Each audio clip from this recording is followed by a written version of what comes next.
again, everyone. Welcome back to the Fandom Zone podcast. I'm one of your co-hosts, Charles Skaggs, back in the Fandom Zone. Well, okay, still in the basement of solitude because you guys aren't being responsible enough, apparently. And I'm joined once again by my co-host, who is fresh off the July 4th holiday. Welcome, Jesse Jackson. How you doing? I am great, Charles. I am excited. Pull the curtain back a little bit. We are doing two episodes for the Yes, price of one. we're playing catch up. Yes. We are playing catch up from last week, but I cannot think of a better show to play catch up on.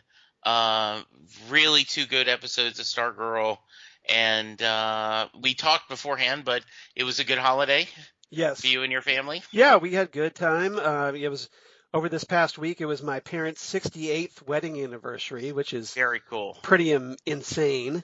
Yes. And then we had the July 4th holiday. So I hope everybody enjoyed theirs, such as it is. And hopefully your neighbors weren't keeping you up with fireworks like a lot of people's neighbors apparently have been. So here at episode 182.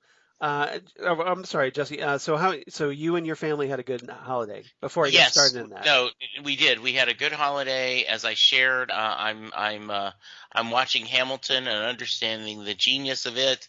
We were planning to see 1776, which is a tradition in our house. Sit down, John. Sit down, John. One of our favorite musicals. So yeah, it was a good day, and everyone was tired last night, and so you will appreciate this. On Turner Classic, they had done the Beatles,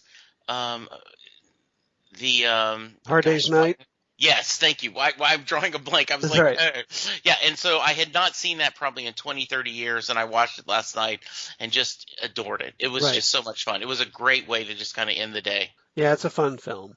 So here at episode 182, we are going to be talking The Justice Society, which of course is the 6th episode of Stargirl season 1. And hey, isn't it appropriate that since it's Independence Day weekend, we're talking Stargirl. And this aired back on June 22nd, 2020. Like I said, we're playing catch up.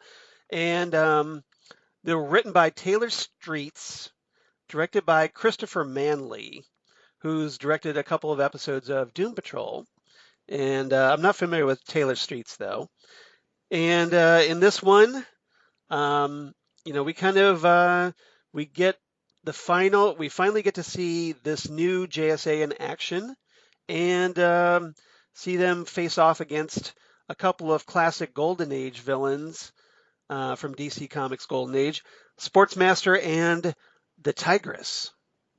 So, and it doesn't quite work out as well as our new JSA would like. Yeah, what is the song that they play on The Price is Right? You mean this Yes. right here? If I can get to it. Yeah. Our heroes struggled a little bit. Yes. And I don't. The Price is Right fail horn. Yes. Depending on time, I took the time to write down Courtney and Pat's final conversation. Yes. Because it was just so perfect. Yeah, it's just a perfect way to end the episode. Yeah, I wrote that too, but you can share that when we get to it. Give a little background, a little trivia on this episode. So if you're kind of unfamiliar with Sportsmaster and the Tigress from the comics, I'm sure a lot of younger viewers, younger listeners are. Sportsmaster first appeared in 1947's All-American Comics number 85 as an enemy of Alan Scott, the Golden Age Green Lantern, the very first Green Lantern. And Tigress first appeared as the Huntress in 1947's Sensation Comics number 68 as an enemy of Ted Grant, the original Wildcat. Then she ended up changing her name to Tigress in 1987's Young All-Stars number 6 because there was, at the time, confusion between the two characters because DC had created Helena Wayne, later Helena Bertinelli, the Huntress, who was originally, the daughter of Batman before she was reimagined as the daughter of a mafioso, Don. And if you're curious about their daughter, Artemis Croc, she first appeared in 1987's Infinity Incorporated number 34 and became a member of Injustice Unlimited, the 80s version of the Injustice Society that was overseen by the Wizard, interestingly enough. So obviously they're not going to be able to do that because, hey, the Wizard's dead unless they bring him back from the dead Right. at some point. But I just thought I'd mention that because it kind of gave a little comic history for everybody. Well, yeah, I think it's been really nice how they are pulling from the, golden age, silver age, kind of modern era, all these different things, and obviously with Jeff Johns and with James Robinson, we know on this writing theme, they're going to do that. Like, okay, why make up, Right. new villains or come up with new names when we can use these, tweak it a little bit to serve our purpose, and then they're kind of massive Easter eggs for the fun fans. Yeah, the DC Comics fans, yeah. Yeah, they're now, Charles, there is a small percentage that spoil it for the rest that go, hey, that isn't the true story. Right. And you're like, okay, look, just go with this. This is a new universe. It's TV, yeah. Yes, exactly. But yeah, I agree. I did not know a lot about them. They were both very cool villains. And I'm always impressed when someone can do a one-hand juggle. Yeah. And in one scene he did that. Yeah, really cool villains. I can do a one-hand juggle. I can do a one-hand juggle. You can. I can't do a two-hand juggle, believe it or not, but I can do a one-hand juggle. Okay, that I will need to see before we hang up today. Well, I don't have anything here to. Okay, damn it. But, all right, we're going to plan on that. We're going to do a Facebook Live sometimes. We're just going to see Charles doing one-handed It's just juggle. basically Very like good. I can kind of spin a couple of baseballs in my hand, so yeah. Nice. Yep. Very cool. All right. So 3 topics today. First topic I think we should talk about right off the bat because, hey, the title of the episode is the Justice Society. Let's talk for topic number 1. Let's focus on what I like to call the new Teen JSA. I like it. I like that a lot. Little nod to the new Teen Titans. Yes. Which I can't resist. So the new Teen JSA, our new Justice Society, the Justice Society, the next generation, if you will. Courtney, as this episode starts off, Pat is waiting for her because, that he found that Courtney has been doling out these superhero identities to everyone and wants all the stuff back, which kind of leaves problems for Courtney because she has to go around to everybody to try to get the stuff back. So what did you make of Courtney and the rest of the team, the new JSA in this story? So I am going to quote you quoting Oprah. Yeah. That we know that Courtney did more than you get a costume, you get a costume, you get a costume. But from Pat's mind, that's what it looks like happened, right? And so he's very concerned. He is very worried about Courtney to begin with, and now then when you throw in 3 other kids, teenagers, minors, minors, he's incredibly worried. And Pat has a lot of baggage. Pat has had a lot of bad things happen to him in his life, and so he knows just how rough life can be and how bad things can be. So he's very concerned. I do like the fact that you're trying to put the genie back in the bottle. You're trying to once it's spilled, you can't get it back in there. You can't. Yeah, once it's out of the bottle, you can't uncork or cork it back in there. Yeah. And it's and so that made for pretty interesting interesting episode. I So what liked it so a lot. so what did you make of the lunch sequence where Courtney has to like essentially, hey, I need your stuff back, and Yeah, that, and Beth and Yolanda are like, no, no, we're not doing that. yeah, no, and I think they all had their own reasons. That Beth for the first time feels a purpose because she's been just in you know she and her parents have been their own little world and they're kind of pushing her out. Right. Um, She finally Yolanda, feels like she has a friend yes, in Chuck the AI. which I'm a little worried about that. Yeah, I don't know if that's necessarily healthy. I don't know if they'll go there, but I it hope not. concerns me. Yeah, but what? Because I could see you becoming addicted to um, a virtual friend versus a reality. So I'm a little concerned about that. I'll just throw that out there. If they go there, Yeah, I'm gonna. I mean, Yeah, I think it's a possibility.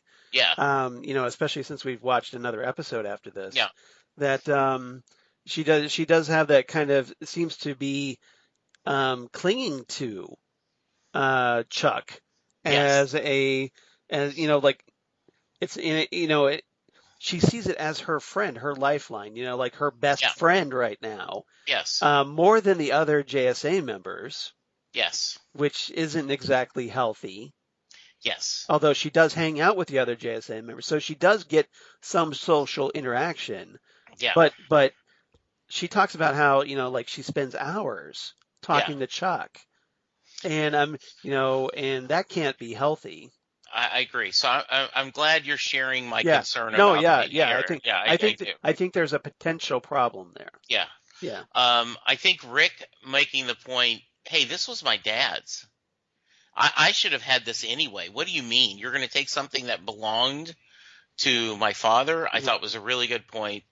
Yeah. And, And he gets his hold of because Pat brings him his father's journal to see if he could help, like um, give any insight about that. And Rick is just like, well, look, you can't have the hourglass back. This journal is mine.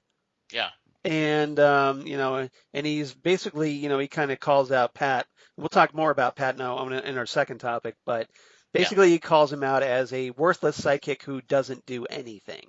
yes. And then Yolando is getting um, you are starting to see she is gaining a little bit of her confidence back. She is in her mind redeeming herself and becoming more aware. And so yeah, these these costumes gifts that Courtney has given them have been I don't want to give it back. And I don't necessarily, with the exception of Beth, Yeah. I don't think they are necessarily bad things that they're doing. And even Beth isn't bad now. I just see the potential. Yes.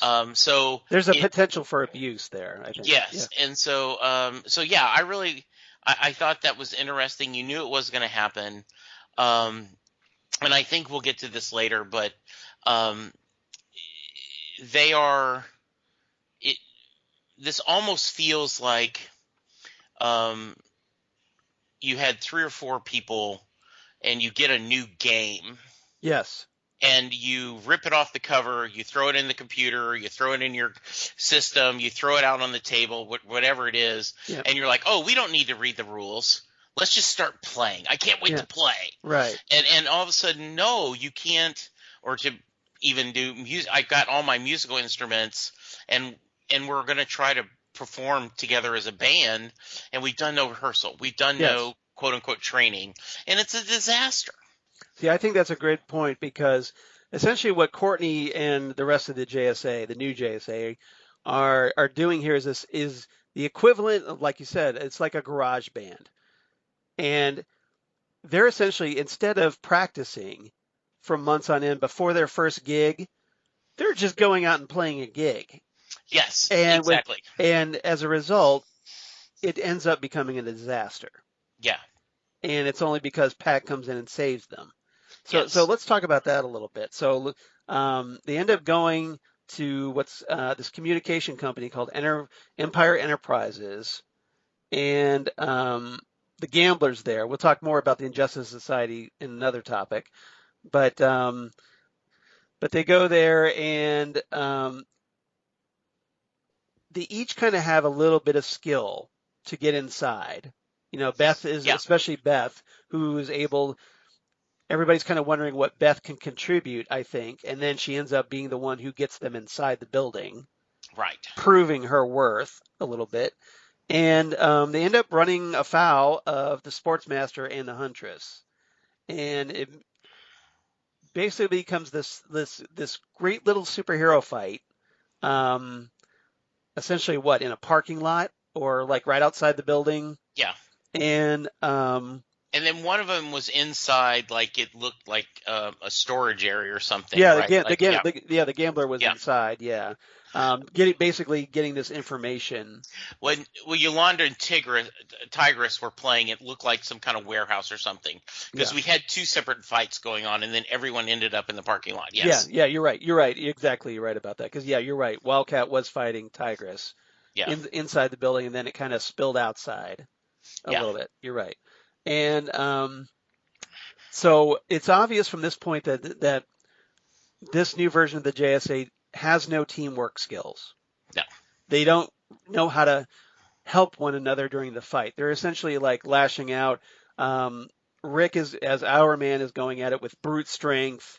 Yeah. Courtney, who seems to have the most natural talent, and hey, it's her show. She seems to be doing the best because Right. she's been doing like at least a little bit longer. Yes. She already fought Brainwave before. Poor Beth is just panicking for Right. most of it, and because she doesn't really, she's able to like help out just a little bit here and there, but for the most part, she's like kind of like running away from everything. And then Yolanda has that fierceness, Hmm. that fighting instinct, Yeah. but she's so outclassed, I think, by Tigress. Yeah. And I think, She's essentially fighting out of her weight class. yeah. So, Beth, I feel a little bit like whenever I'm watching um, dystopian TV shows or movies, you're like, oh, what would I bring to the table? And I'm like, what? I'm not good at anything but podcasting.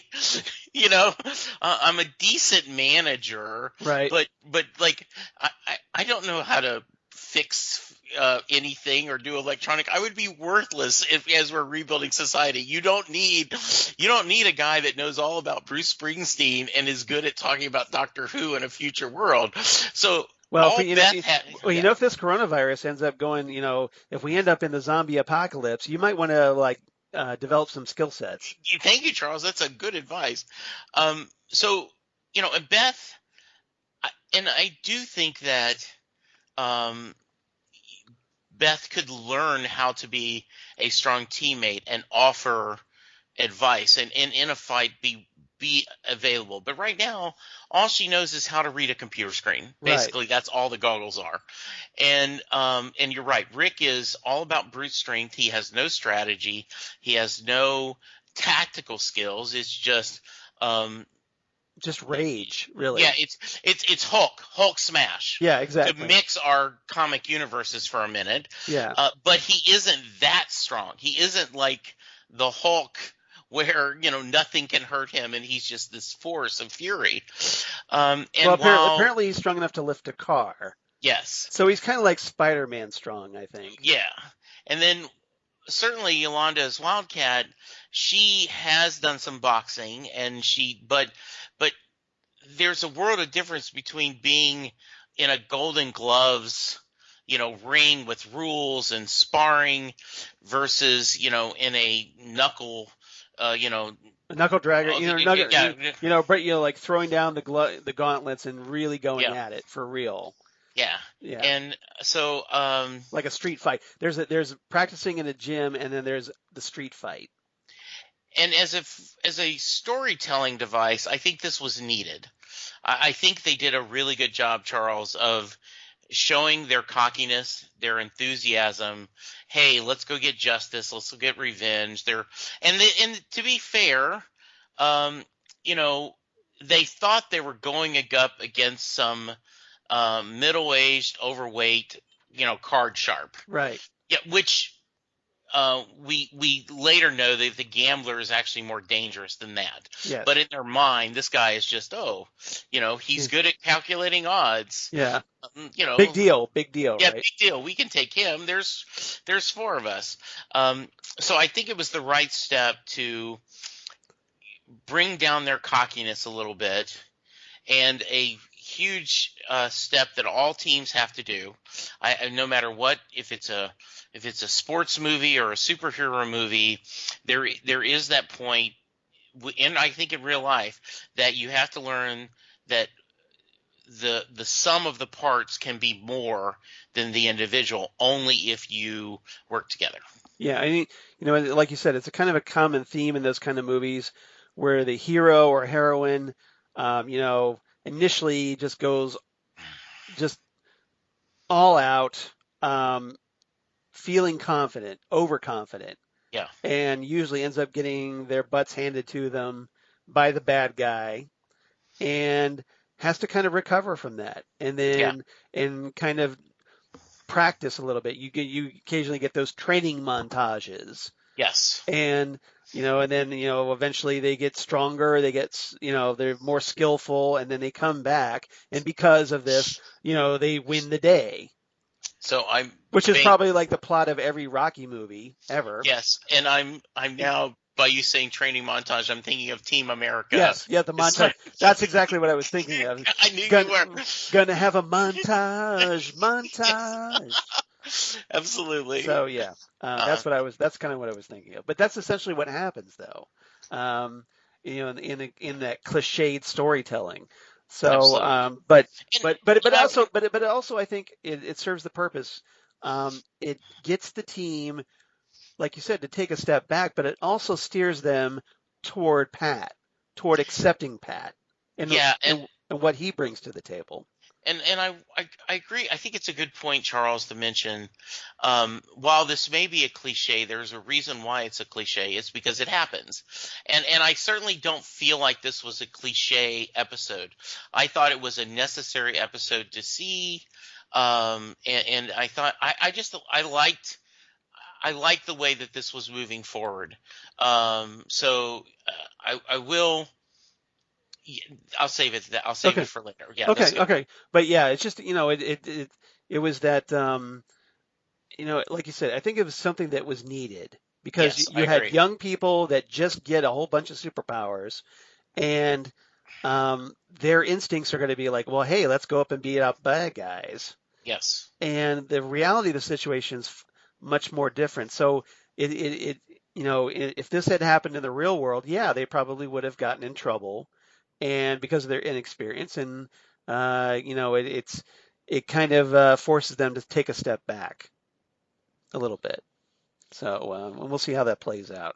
Anything else about these characters before we move on to our next topic? All right, next topic number 2. Let's talk about Pat, Barbara, and Mike. So we have Mike preparing for a science fair. And Pat apparently is busy with dealing, like trying to reach out to Rick and dealing with Courtney and whatnot. So he goes to the science fair. Basically, we find out that Mike is like the Willy Wonka of Blue Valley. He is apparently very skillful with candy. Yes. And to the point where his science project is, I'm going to get every bit of candy in our house, and I'm going to create a chocolate lava volcano for the science fair. Yes. And at first he's like, well, I don't want anybody there to support me. But then once he's there, he's kind of like, well, nobody's paying attention to me until Barbara shows up. So what did you make of this little moment, or this little problem that I think that Mike's having with his father? So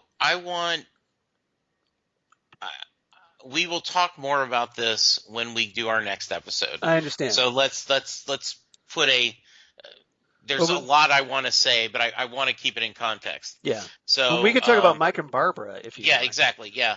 I still think so far it does. I don't know if Pat's a good father. Okay. Based on what I've seen so far, I would say he's not a good father. Now, I don't know if Courtney finding the staff and going off on these wild made him overcompensate, where if that had not happened, he would be more involved with Mike's life and be more engaged. Right. I would like to think he would be, but just based on what we've seen so far, he is an absentee father and is kind of and pardon me, Charles. Way back in the day, I was talking to an employee, a teammate, and I said, you're doing a great job, and I don't tell you well enough. And she says, well, I understand because I used to work in a daycare. I don't understand what that means. She goes, well, when you work at a daycare, the bad kids take all your time, and you tend to ignore the good kids. So I'm not saying Courtney's a bad kid. What I'm saying is Courtney has a lot of problems right now, and Pat's focuses on that, while Mike I was just about to bring that up because I don't think it's I don't think it's all Pat's fault here. No, I think it's because of Courtney's, eagerness and unwillingness to let this whole superhero thing go. Yeah, and so I think that's said, Charles. It feels like he's obligated. He has to focus. Well, and Mike has to suffer as a result. Yeah, Mike is okay. Mike is seems to be a pretty well-adjusted. We're thinking around 10. Junior high-ish kid. Probably like maybe 11 or 12. Maybe closer to 12, I think. Okay, and so he seems to be a pretty well-adjusted kid, and so yes, he's Pat's having to spend all his time with the person that's at risk, and in this case, literally at risk. I have liked Barbara and Mike's interactions. It seems like she is a very loving and caring a mother figure. Right. And she seems to truly care about him. She also seems to get him. Like she understands him a little bit more than Pat does. And I think that's partly because Pat's distracted, but just on what we've seen, don't you seem like there seems to be a connection of that they are finding each other, and she's been a really good mom to him. Right. Well, I think that Pat's absence has essentially kind of brought them closer together. I agree. Like maybe they normally wouldn't be because, obviously because Mike being Pat's son and not hers biologically. Yes. Mike being the stepson to Barbara, they may not normally have been as close, but because Pat is distracted with Courtney now, Barbara has kind of filled that void a little bit, or at least is trying to. Now, obviously, she's got her own thing, as we find out, because, she's involved with Icicle's group. Yes. Unwittingly of what, not knowing that he's the Icicle. And she's obviously that, I think that's going to be problematic as well, because I think Mike is going to form a more of an attachment to her. And if she's off doing everything else, she's not going to have time for him either. Right. And so, so he's going to be left with like no parents. Mm-hmm. Yeah, I agree. And, and then I kind of see that becoming a problem potentially down the road. Too. But for right now, though, she's the one who shows up at the science fair. Yes. And, as much as Mike was protesting, he didn't want either of his parents around. He's relieved to see her there. He's like, and he's all eager and he shows her and she's like taking a very active interest. Yes. And so I think it was a good bonding moment for these two. Yeah, and then afterwards, where they're eating the chocolate lava. Yeah. That's. I was thinking, I just don't. I'm too old. I can't picture just having candy for dinner. Well, yeah. You're kind of beyond that, but I Yeah. have to think that Mike, you might want to watch out because you're essentially heading right down the path to diabetes early Yes, in yes, life. yes, it is. Like when you're in your 20 years old, you're going to be having a bad problem with that because all that sugar, man, you Yeah, have to dial all that that back a sugar. little. Yes, Yeah, I mean, absolutely. I'm the kind of guy that like when I was a kid, I was downing like 2 liters of Mountain Dew back in the day as a Yes, kid. Obviously, I don't do that now, but yeah. So I mean, I get it, especially when you're a kid. That's all yeah, you consume because it was sugar, and you love the exactly. sugar rush. So, Yes, but eventually that's gonna catch up with you, my man. Just a little heads up. absolutely. Um, so now, Pat, what I did want to talk about, he eventually reaches out to we talked about how after the JSA has their epic failure with fighting Sportsmaster and Tigress and needing rescued by Stripe, Yeah. Pat in the Stripe armor. He takes the kids back to his shop Hmm. and kind of shows them like they can look over the Stripe armor and whatnot, and they kind of like they're very impressed that Pat built Stripe out of cars. Yes, Beth makes this comment like, "Well, you should work for NASA," or yes, I have that quote right. yeah, and but Exactly. and even Rick, who had problems with him earlier, now kind of developing this little bit of respect. And it's here that Courtney and Pat, and I know you're gonna give us that quote later on, but it's a big moment for Courtney and Pat because Pat has spent like the first 5 episodes trying to teach Courtney, hey, you know, if you go at this not thinking and not preparing, it's going to be a problem. And you're not listening to me trying to give you advice. So now he kind of gets the opportunity to flip this back on Yes, he Courtney. does. And so what did you make of that moment? So first off, I loved it. It was the perfect way to to button up and end the episode. You end it with hope. You see where you're going. Though you have brought up 2 points that I want to put a pin in. Yeah. And when we talk to the next episode, I'm going to reference both of these. We're going to reference Courtney and Pat's discussion and Yeah. her revelation, and Mike's relationship with Barbara and his dad. So Okay. I'll talk about that next time. Okay, but essentially this is the first time Courtney kind of gets the light bulb over her Yes, head it and does. going like, "Oh, I get it now." Yes, and I also think Pat has acknowledged that, okay, you can't recork it, right? Yes. You can't Yes. put the genie back in the bottle, And he kind of sees that the or you kid. can't put the genie back in the purple pen. Right, exactly. Yeah, As we'll find out later. yeah, But it's I think it also I think in a way it kind of shows that Pat it's kind of a light bulb moment for Pat because he realizes, yeah, well, hey, these are good kids. yes, They actually, like they were brave enough to fight out there, and they kind of yeah, held their own a little bit. yeah, So maybe he realizes he sees that maybe he's kind of like seeing Courtney's perspective here as well a little bit, and he's kind of like as Courtney's mind is being opened, Pat's mind is I think also being opened to their opposite points of view, and they're kind of meeting in the middle here a little bit. yeah. There is a question is brought up often.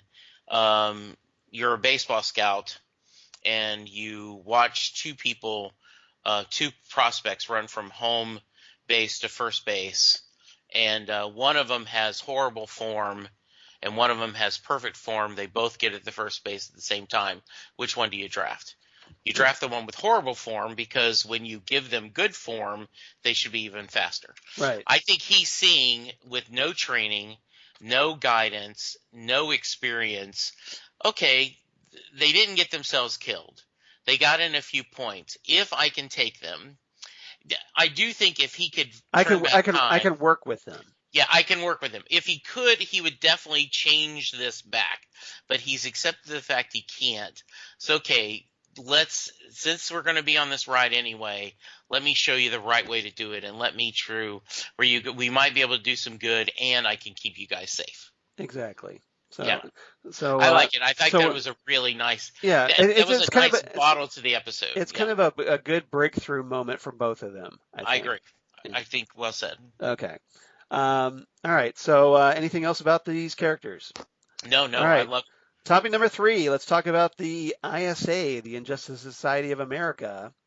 We kind of get a little bit more of what they're up to, although we still haven't seen the big picture yet. No. We start off the episode basically being heavily introduced to Sportsmaster Tigress and their daughter Artemis. Yes. And I want to talk about this a little bit. So Artemis, as we find out, is a phenomenal natural athlete. And so much so that she's actually like a girl playing on a men's football team. Yes. Which is very progressive. And she is dominating. Yes. Yeah. They make the impression that she is not just adequate, she is better than everyone else. She's a star player. Yes. And, because she's like an exceptional athlete coming from those two parents. And, but the problem is that she has a little bit of a temper issue. Yes. And because of that, which, Sportsmaster says, well, that kind of comes from her mom. Yeah. And Tigress. And as a result, she ends up getting benched after an altercation with one of the boys on the team. Yes. And the Sportsmaster and Tigress being, that those overprotective parents in the stands, helicopter parents, or the ones that think they know better than the coach. Yes. Confront the coach about this problem because, hey, you don't bench our daughter. Right. And the coach stands up and says, no, she needs it because she has an attitude problem and a temper problem. And to defend the coach, he even said, look, she's going to play on Sunday or Saturday or Friday, whenever the game is. Yeah. She's going to play. I just need to gauge her some discipline. I need to do this. It will be in the better for her. The coach was totally right. Right. So Charles, but he unfortunately he runs into the parents that he's dealing with there. He makes this comment like, "Well, I've dealt with parents like you before," and it's like, "No, you haven't, because unless those parents were supervillains, you haven't." And then as a result, he ends up getting killed. So I am recording this in Texas. You're recording this in Ohio. If they are not the top 2 football-centric states in the nation, they're in the top 5. Yeah. Right? Yeah. Especially in terms of college football here. You have, obviously you've got, the Dallas Cowboys. Yes. And the Houston Texans. Yes. But, like here, primarily because our pro sports football teams, the Browns and the Bengals, aren't exactly lighting the world on fire. Yeah. Even when we had football. We had the Ohio State Buckeyes to fall on. Yes, and so huge. So there is a culture of great football, and Texas especially has a huge high school football culture. Friday Night Lights, the movie was about it. The Friday Night Lights, the series, the great Friday Night Lights series, talks a lot about that, and there's a lot of beauty to it, but there's also a lot of scariness of it. And I can remember when my son Chris was playing junior high football that there would be dads that walked the sideline just shouting out and talking and just they could not sit in the stand and just they make it more about themselves than their kids playing the game. Yes. Yeah. And so I felt this perfectly. I do. Sports dads. Yeah, I think it's the extreme of them killing the coach and how often you do that. And someone online made the joke that it was like Spinal Tap's drummers. Yeah, I guess Blue Valley's head football coach are like Spinal Tap that's a good. drummer. That's funny. Yeah, they just keep mentioning it over there, and I love that Icicle's like, "What are you doing? What are you doing again?" Yeah, You know? that's what I was going to bring up next because yeah, he Okay. finds out about it and he's like, "Hey, idiots," because he gets a call about what they call the gym rats. So obviously, and this has been a problem before that he's had to deal with. So he's like, "What are you idiots doing?" And so he confronts them and he's like, "Hey, you guys need to stay focused and stop messing around with nonsense like this because you're gonna expose yourselves and we can't do that right now because things are too critical." So he's like, "Well, why don't you get your suits out of storage and get back into action?" And that kind of refocuses them on their intended mission, their plan. Yeah, it gives them a chance to, hey, put me in, coach. I also want to talk about that. Going back to Artemis a little bit. Um, Unfortunately, this is not just because she's the daughter of two supervillains. It is the curse of being really talented very early, and it is hard not to get a sense of arrogance when you're that much better than everyone else. Right. And it doesn't help when you have even just normal, you know, sports obsessed parents that are pushing you, much less being supervillains. So she's set in a bad place. And even there's that scene where they have to go, they talk about it. So do your calisthenics, drink your protein shake. They do not treat her like a daughter. They treat her like like she is a project. She is Right. like, she's their prize fighter, and they're training her Exactly. to be. So I actually feel a little sorry for her. Um, I like that. I did have a question for But you. interestingly, they're also Yeah. keeping their secret identities hidden from her. They Yes. have to come up with this excuse that, well, we're going to be out of town. We're going to go on date night. And she brings up like, you guys never go on date night. Well, we are now. Yeah. Yeah. So I have a question for you, Charles. Yeah. I want to get your thoughts on the pacing of expanding the ISA. We're 6 episodes in now, Yeah. and so we've kind of learned who they are. We're kind of getting little bits and pieces of the plan. Do you feel like it's going too slow, or do you feel like they're kind of pacing this well? Well, I think they wanted to introduce everybody, and I Right? think they want to kind of develop them as characters. Yes. And now we're kind of starting to see the dynamics within the team. I agree. Because there's that moment where the gambler shows up at the football stadium and he gives them this ID tag for the Empire Enterprises employee. Yeah. But you also get to see that there's some friction there between the team members.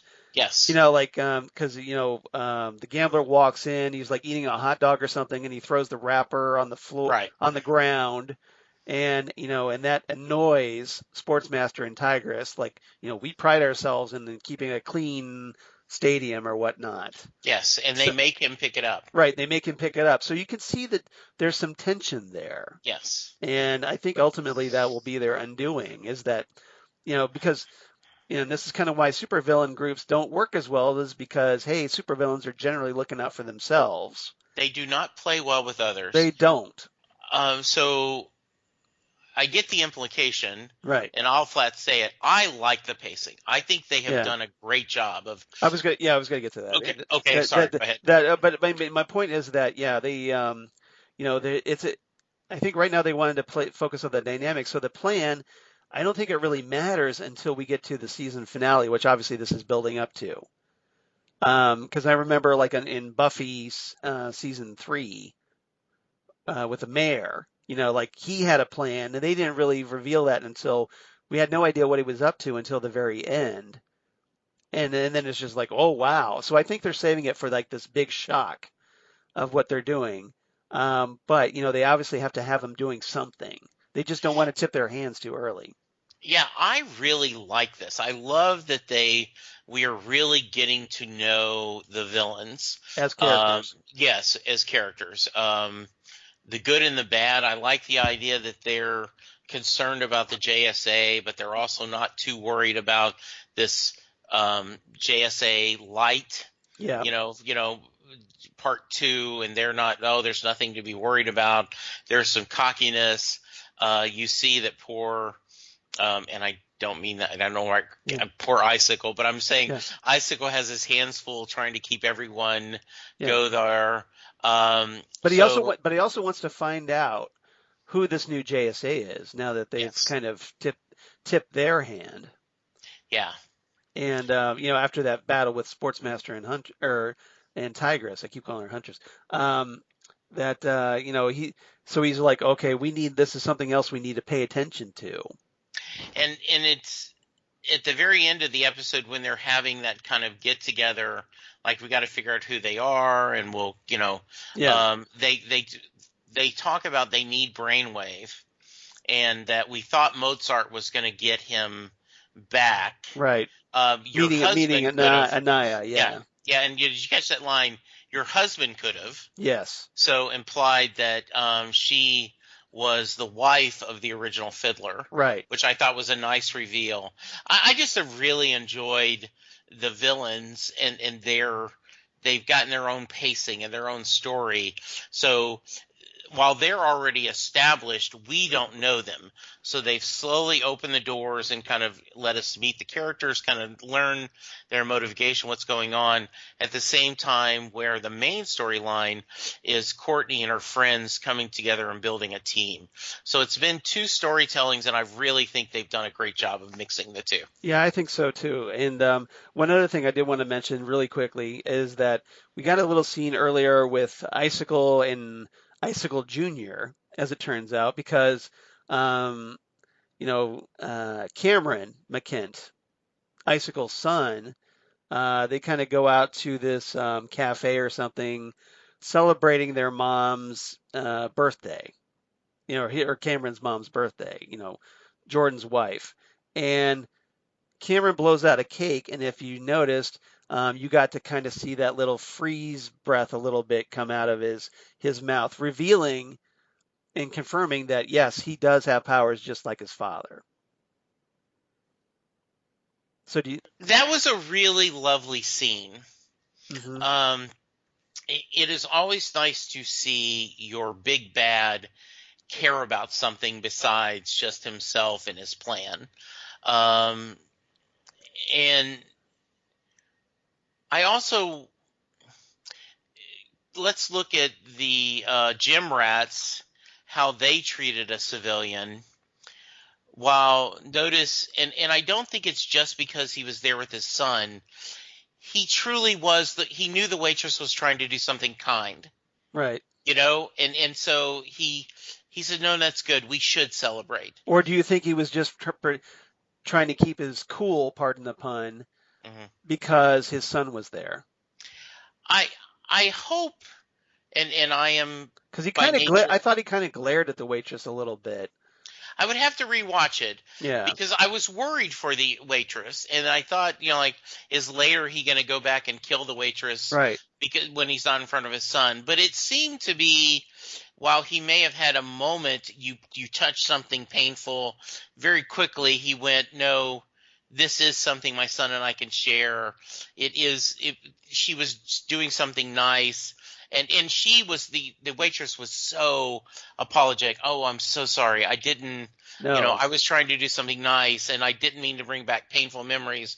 I just thought that was a nice little scene that had, you didn't need that, but you added it a lot more that filled out the characters. And you really like, Cameron, and I'm starting to Yeah. like Cameron a lot. I think he's already shown a little bit of potential when he painted, and now then you see a little vulnerability of him.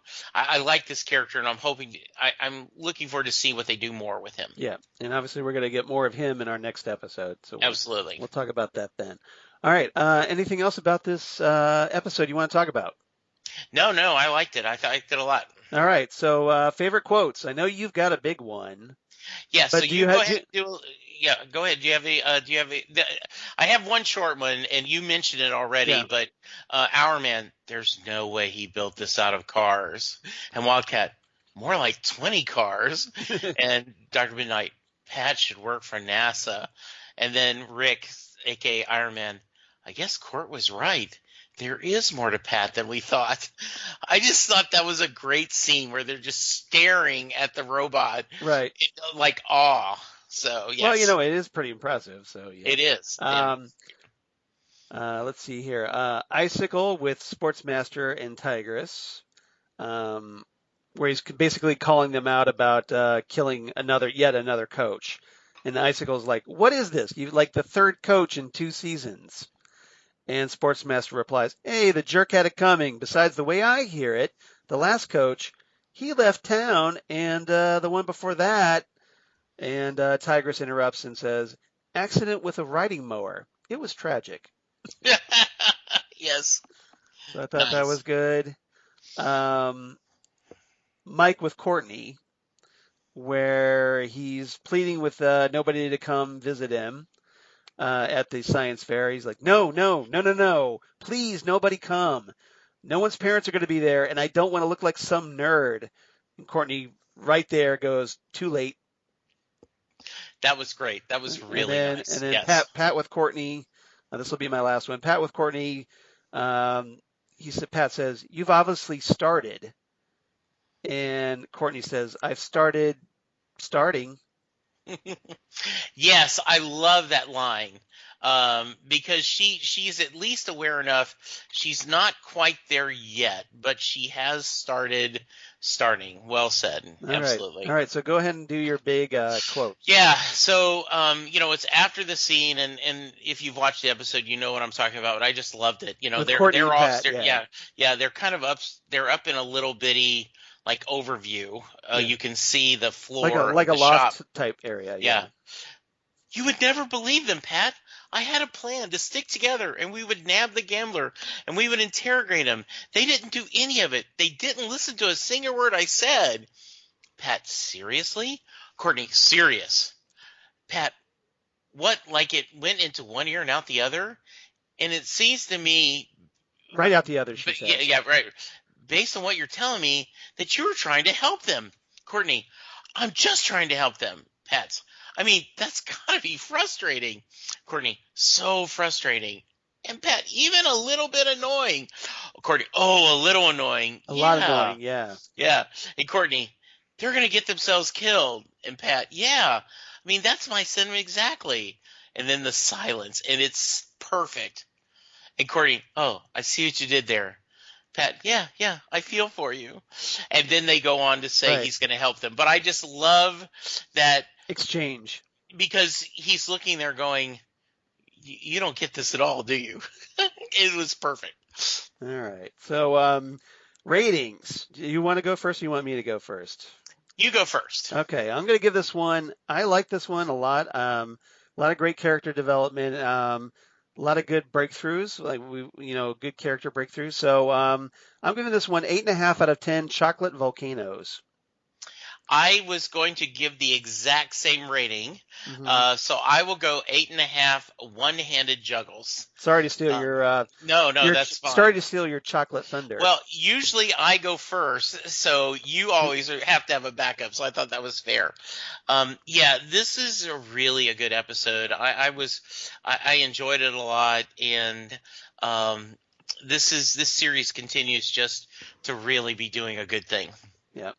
Now, Phantom Zone news, I only have a little bit of news that I want to share this time. Stargirl, if you've been watching Stargirl, I'm sure you've been able to watch it on the CW, but if you kind of wanted to own it on Blu-ray, They've already announced the release date for that, so that'll be coming out. If you want to see those episodes uncut and you don't have DC Universe, you can get the Blu-ray on September 29th, 2020. At least for right now, unless they change the date. But for right now, yeah, September 29th, 2020, if you want to get Stargirl Season 1. Good, very And nice. then we just have to wait and see if there's going to be a Season 2. So we'll see. Crossing my fingers. Phantom Zone fan mail. Once again, we get to hear from Ken from Chicago. Yay. So who writes in about the Justice Society, the episode we just discussed. And he says, "Hi, Charles and Jesse. Ken from Chicago here with his review of the episode. He breaks it once again down to good, bad, and wah. Good, more villains, more development of the villains individually as a group. So they are not in Blue Valley by choice, at least not all. And of course, some chafe at following orders to lie low. Married villains are rare, much less married villains who are usually more widows and widowers. More Scooby Gang dynamics. Of course, Pat calls them out for being kids and Courtney for endangering their lives and demanding back the gear. Love the pushback from the kids. Yolanda, Beth, and Rick. Love Rick turning the tables. What if Pat asked Courtney to turn in the cosmic staff? Her lingering pause and the gang's thought-so facial expressions. Priceless. Rick challenged Pat's effectiveness or lack thereof. Super team, super fight. Do Sportsmaster and Tigress have powers, or are they just really skilled? They're just really skilled. Beth helped in the field despite not having powers, and without the stereotypical damsel in distress or geek in distress. Something I wished certain Felicity Smoke was allowed more often on Arrow. Stripe saves the day. Rick has to eat crow on Pat's usefulness, or is it humble pie? Now, the bad he mentions, Courtney just happened to approach the kids as they were bonding with their roles. Fortunately, that didn't last, and she did ask them to return the gear instead of lying to Pat. It looked like there was some wire work in the fights that was amplified by cutting it in slow-mo. I think if it was normal speed or even slightly faster 22 frames per second, a la Winter Soldier fight scenes, it wouldn't have been noticeable. And then Wah. So Sportsmaster and Tigress woke up Icicle to tell him about the dead coach. It couldn't have waited until morning. Okay, I'm stretching. I strained to come up with something for this section. I enjoyed the episode a lot. So he rates Stargirl's The Justice Society 9 out of 10 stars. Super Fight cinematography knocked it down a star. And that's it. Now keep in mind though, Ken, this is a TV show compared to Winter Soldier, which is a movie. Right. So there are probably some limitations on what they can do with camera work, I'm guessing. But it was a pretty good scene. I agree. There was not only good character development, but it was a very I really liked the different fight scenes. I enjoyed it. I thought it was good. Yeah. Great. Yeah, obviously there's going to be some wire work involved, and it's going to be probably a little noticeable. Yeah. So you just kind of have to kind of hand wave that a little bit, I think. Absolutely. Well, Charles, I loved getting that feedback. Yep. If someone else wants to give us feedback, how could they? Yeah, so if you want to be like Ken, because we'd love to hear from other people as well, not just Ken, write to us at phantomzonecast@gmail.com. That's phantomzonecast@gmail.com. We'd love to hear from you. Or you can reach out to us on Twitter at phantomzonecast on Twitter, or on Facebook, the Phantom Zone Podcast, or Instagram at Phantom Zone Podcast. So lots of places to reach us. We'd love to hear from you. Hopefully you're enjoying our discussions of Stargirl, like Ken is, and would love to share your thoughts as well, because we'd love to hear from him. And Jesse, where can they reach you? So you can hear me every week talking Doctor Who and all that implies with my favorite co-host, Charles Skaggs. We are coming up. We are going to discuss a really, really, really good Big Finish audio. Mm-hmm. Hint, spoilers. wow, Now, this was really good. now you know why I wanted to talk about this one. Yes, it was really good. It's a Yeah, classic. coming up. Yeah. We are continuing. We talk classic and modern Who. So please check Next Stop Everywhere, the Doctor Who podcast with Charles and I. And I am on Set Listing Bruce. Coming up, I recorded this last week. It won't come out for a couple of weeks, but Russ Burlingame, who is a comic book writer for, and I'm drawing a blank on the website, but he's writes a lot of comic book material for Comic News, I think .com. I'll have to look up the site, but You mean anyway, comic book resources? yeah. Or So Newsarama or yeah. I should have had that. Anyway, yes. the reason I'm bringing this up is not only did we talk Bruce, but I said, okay, I'm going to ask something that only like 2 people will care that's listening to him. Let's talk about Batwoman. And so we spent about 5 or 10 minutes talking about what's going on. So if you are, when that comes out, you could listen to that episode and discuss it. It's been a lot of fun. And Charles, not only are you are stepping up with Titan Talk with our Italian brother. Yeah. Italian brother from another mother. Yes, that we may have to make him our official third co-host on Titan Talk because so great. But you guys are talking the Great Doom Patrol on Titan Talk. So what else can we hear you from? Yeah. So as for me, if you want to reach me, you can reach me at Charles Skaggs on Twitter, at Charles Skaggs on Instagram. Would love to, if you liked and followed me there, would definitely appreciate that. Facebook, of course, Charles Skaggs in Hilliard, Ohio, or my blog, Geeky Things. Let's do this thing. Damn good coffee and hot. Damn good coffee and hot, where I talk about all the stuff we talk about here on the Fandom Zone podcast. All kinds of comics news, TV news, so comic book TV news, news of my other podcasts that I do for Southgate Media Group, including the aforementioned Next Stop Everywhere, the Doctor Who podcast that I do with Jesse and assorted special guest companions. And then Titan Talk, the Titans podcast, where DJ Nick, friend of the show, and I are currently reviewing Doom Patrol Season 2.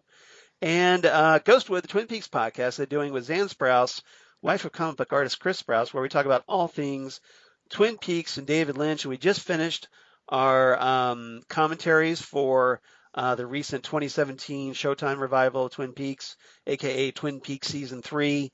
And now we're going to be coming up in our next episode. We're going to be reviewing the David Lynch film Mulholland Drive. Very nice. Which is a great film from 2001 starring Naomi Watts. And highly recommend it. It's a great, great film. And then we're going to be doing a nice little deep dive into that and the Criterion Collection release in the episode after that. So good. So stay tuned for that. That's going to be a lot of fun. Next time in the Fandom Zone, well, hey, we're going to be recording this right in like 5 minutes after we finish this one. So you won't have to wait very long, if at all, for episode 183. As Jesse and I return to talk Shiv Part 1, the 7th episode of Stargirl, as Cindy Berman finally goes full supervillain like we knew she would because, hey, she's the mean girl, and Courtney finally gets her archenemy, Shiv. So that's going to be a lot of fun. Jesse, any final thoughts before we sign off? No, just this was another great episode. I'm looking forward to talking Shiv Part 1 with you in just a few minutes after our bio break. And I hope our listeners are enjoying this ride. Please, please reach out to us. Charles gave you our contact information. I'm on Twitter as well. Please share what your thoughts on it because we would love to hear more feedback on what you guys are liking or not liking. Yeah, and Charles? And if you know any other Stargirl fans that think they might like our podcast, please and share our episodes around. We definitely would appreciate that because obviously, hey, we'd love to grow our audience and we could definitely use your help with that. So because people that we don't know. So if you're so inclined, we would definitely appreciate that. And Well said. Everybody, thank you again for listening. Come on right back for Shift Part 1, Episode 183 on the Phantom Zone podcast. Goodbye, everybody.